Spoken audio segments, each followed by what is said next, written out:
Hello, I'm Dirk van Zyl Smit.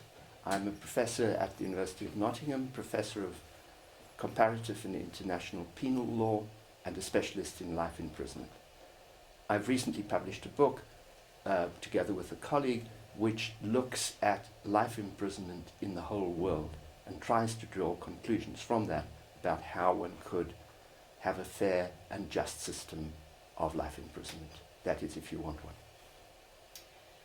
Professor van Zyl Smit, I understand that Serbia is considering introducing life imprisonment without parole. That is a life sentence from which release is legally impossible. Why is that a problem?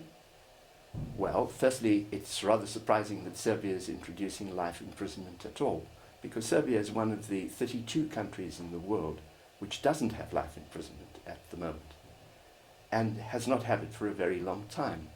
The former Yugoslavia had no life imprisonment, for example. It did have the death sentence, but used it only very rarely. Anyway, Serbia at the moment has a long fixed-term sentence as its highest sentence. But what it's proposing to do now is to move from no life imprisonment to the most repressive form of life imprisonment. That is life imprisonment from which there is no prospect of routine release being considered. Why is that? Why that's a problem is quite simply that it has been explicitly forbidden by the European Court of Human Rights, of which Serbia is a member. The European Court of Human Rights has said, if you want to have life imprisonment, you can, but it has to be a form of life imprisonment which gives the prisoner hope.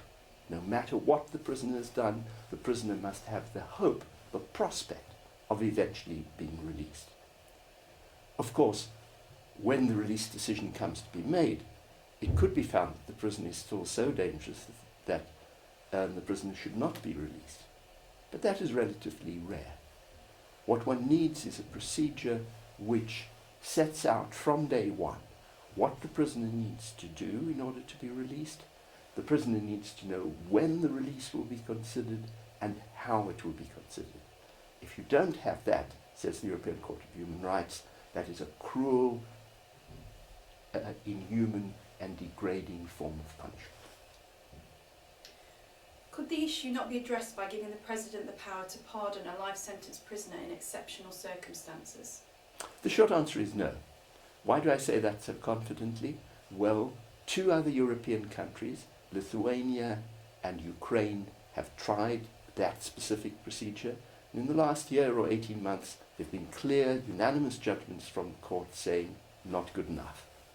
Why did the court say that? The court said that because that is not a due process. There has to be some process, either by a court or if it's by the executive, subject to very strict review, which of course pardons are not, which gives clarity. The important thing that you need here is a clear, just system. The system has to be just in two ways. Firstly, the way the prison regime is shaped has to include possibilities for people to improve themselves, and secondly, there has to be this procedure which I've been talking about in the end. And on both those grounds, as far as I understand it, the Serbian proposals fall short. What would you advise the Serbian authorities to do? Well, if I were an advisor to the Serbian authorities, which of course I'm not, I'm simply an academic commenting on what I see, I would advise them to think very carefully for a number of reasons. Firstly, what they have is possibly good enough or very close to good enough.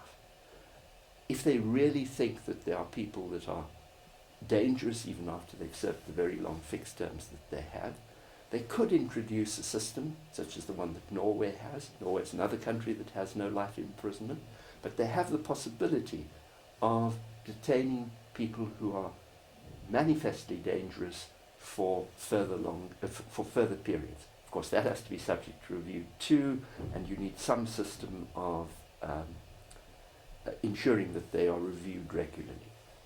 That's one way to go. The second way to go would be, and it's not what I'd recommend, but it's certainly possible, to introduce life imprisonment, but with all the necessary safeguards. And the final thing I would add is simply this. I know that Serbia is already a member of the Council of Europe. I understand from the newspapers that Serbia greatly wants to join the European Union at some stage. I think this would be seen as a very retrograde step. This is simply a denial of human rights. Admittedly, it's the denial of the human rights of people who've committed very serious crimes, but the whole point of human rights is that one must ensure that the people who are most reviled in society are protected. I understand that the immediate impulse to bring about this reform was a very horrible crime. Well, it might be. Horrible crimes happen from time to time in societies. But we have a saying in English, hard cases make bad law.